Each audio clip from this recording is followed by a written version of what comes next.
currents are hard to control, the jumping, so it's a little bit of a pain there. Work my way back over, and hey, we actually have water to deal with. So I'm going to jump over if I can get past the giant fish. Fly over, jump over even more, kill giant fish. Useless fish, actually.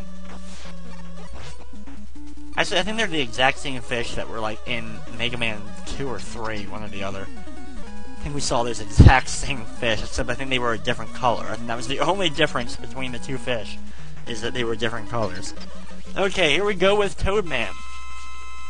Toadman, just stand close to him, because as long as you remain close to Toadman, he'll just keep jumping. He will not do anything else other than jump. And if you keep charging your shot and fire, duck underneath of him, slide underneath of him, run away from him, do whatever you need to do, just keep avoiding him from falling on your head and crushing you, because he's quite a heavy toad. And keep doing that, and he'll be dead within a small amount of time. It takes a good amount of regular blaster shots to take him out, but since he's so easy, it's more or less just taking the time than the actual difficulty of being able to do so. One more hit, and boom. There is the end of Toadman. 7 Robot Masters down, and now only 1 left to go in Mega Man 4. So we get the ability there as it floats around us and goes inside of our body, and we fly up, and now we get to see us obtain our great item from Toadman, which you got, Rain Flush. And hey, we turned green. At least it kind of makes sense, right? And by doing so, we got the Rush Marine. Woot. And with the Rush Marine, if I actually had it during Toadman stage, we could have easily gotten through some of that little fish area because we would have been able to swim through it, but the Rush Marine is pretty much a novelty item. You only really need it. You use the Rush Coil and the Rush Jet much more than the Rush Marine throughout the Mega Man series. And here we go with my absolute favorite Robot Master from this game. This is Pharaoh Man. He was my favorite as a kid, probably just because I was really big into Egypt for a little while. I had a lot of books on mummies and tombs, and I was reading about the mummy curses, and I've always been into that. Anytime they have one of those stupid Egyptian tomb discovery shows where there's like the first time ever opening the tomb, and what will we find? And they end up finding nothing. I'm a complete sucker for those. I will watch every last minute of those shows in particular. Because I'm like, oh, come on, give me something cool for once. I've watched like 4 of these shows or whatever. I watched at least 3 or 4 of these shows now that have aired during the whole course of time. Probably watched one of them twice, just because I think it was a repeat, and I didn't really realize it was a full-blown repeat until like 20 minutes in or something. And of course, any of the stuff on History Channel, anything to do with mummies in Egypt, I will watch. So that's probably why I like Pharaoh Man so much. But he's my favorite from this one, just like Woodman and Top Man and Iceman, probably, from Mega Man 1, are my favorites. So I jump up here to grab an energy tank. There's actually another item I could grab in this thing, but I'm just going to skip it because it really is absolutely unnecessary. And it's called, like, the balloon item. And it's a hidden item. It's actually in this stage. But I'm just skipping it just because it does nothing that helps me. And it's just going to add on a couple extra things to the video. And I decided in the end, when doing this, I was just going to, you know what? I'm just going to skip the balloon item. All it really does is make a little extra platform that I can jump onto to help me get through areas, but with items like the Rush Coil and the Rush Jet, there was really absolutely no need to grab the balloon item, so I decided in the end just to skip it, so I'm technically not 100%ing the game. Unfortunately, I'm sure someone has a video out there where not only did they 100%, of course they got the balloon item, so if you really desperately want to see the balloon item, I'm sure there is somebody who's gotten it at least at some point. And if there's such a high demand for it, I will go back and make a small video edit, and I will put my own video, I will put another small video up of me just grabbing the balloon item and using it. So if you really want to see it, request it on my comments or send me a message or something, and I will take the time to make a special video just for grabbing that in this game. Okay, here we go with Pharaoh Man, who's gonna hit me right off the bat twice, at least, if not more. There we go. Okay, now that we're on this platform, it's really easy. because he charges up his shot, and right when you can see it, like the particles coming in towards him, like he's pulling in some kind of spirit bomb or something from Dragon Ball Z. And as it gets close to him, he then fires out the giant blast at you, the like big wave thing.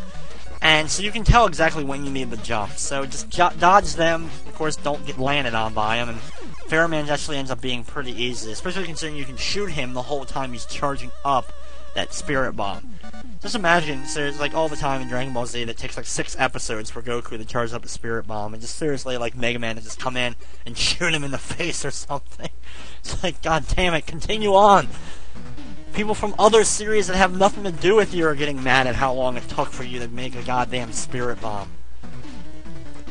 Either way, we get the Pharaoh shot for beating Pharaoh Man. We turn red. For whatever reason, we don't turn yellow, brown, or whatever, we turn that. Anyway, there is Dr. Kozik, and here we go with Dr. Kozik's castle. The big giant, of course he's like a Russian-type character, and we have like a Russian-style castle. Looks similar to the course of the thing, you know, buildings from Russia. And if you want another video game term, look at Tetris, for example. Nintendo's Tetris has, of course, a Russian-style building, just like that, with those types of tops. I forget exactly the correct name, but has those types of things on the cover of Tetris for the NES by Nintendo. Maybe I think Tengen's copy did too. So pick up a Tetris game and you'll probably see one. Either way, here we go with a snowy style level to start off Dr. Kozik's stage, and just like all the other ones, the castle stages are in this one I think they're actually, you know, a pretty decent length. I don't think they're as long as the Robot Master stages, but the amount of time it takes to beat all of them ends up being about the same amount of time. It's actually like playing a complete half and half game. You play the first half, you defeat all the Robot Masters, and then you pretty much got another whole half of a game when you have to go through the castle here to go one-on-one with Dr. Kozik. As I defeat a random skull enemy, of course you can see the Russian-style background there with various Russian-style buildings, and some of them are a little questionable in shape, especially some of those ones I'm seeing in the background there, but this is a children's show. Oh wait, no it's not. But I still will not discuss the shape and all of what's going on in the background there. Seriously, it's starting to remind me of the cover of The Little Mermaid or something, with some like the way these castles are drawn in the background there. Kind of disturbing in a way, but now that we're in the sky and we can just see nothing but darkness, which I assume is, you know, the sky, no little stars or anything, but since we're up here, I guess we are over the buildings and no longer can we see them, so I guess that's probably a good thing. Is that now we are actually in stars, which kind of look a little bit weird, like they're little tiny dust particles kind of floating around. Not quite sure what they're doing exactly, but they are there in full force. Grab an item boost there, working my way over. Take out my rush thing there. Wait for this trap to close on me and go up. There's another little item boost, which I really don't need at this point. Work my way over again. Watch out for the claw. And there we go, up to the top. Big giant robot to take out. Or slide underneath if I can. Here we go. Okay, come on guy, you knew you wouldn't jump over me. Ah, well. I killed him before he had a chance to jump over me. And now we get to enter Dr. C's Robot Master stages, or boss stages. We have to deal with the giant butterfly robot first. Or moth style robot, but you know, he's a butterfly or a moth. Look at it. That's exactly what it looks like. And he has like a weird drill on the bottom of it that will shoot out and destroy my platform as I'm standing on it, similar to what Bowser's big fat butt does in Mario 3 when he jumps at you, destroying the platform. So he will make full-blown holes in the ground but you should be able to take him out way before he takes out so much ground that you would end up falling through it. He ends up hitting the same spot back-to-back times.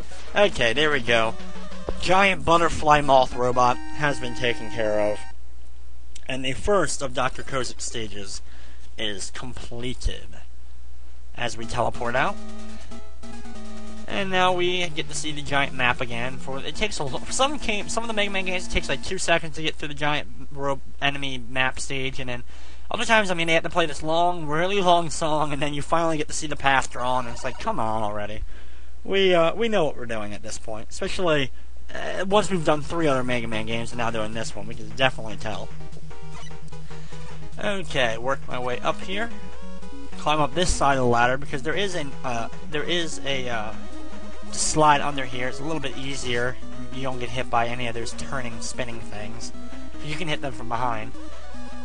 Work up here. That item boost is definitely not worth grabbing, as I'll just slide across the opening there. Kill a random skull guy. Pull out my Rust Jet for the first time, really, and we get to see it in action here. And I'm going to fly the Rust Jet. Full-blown control of it, just like previous things. I'm going to stop it and go back on it and work my way over. Jump up here and grab the item boost. And fall right back on top of it and make my big jump up. As I work my way up, we have these spike-style things, which are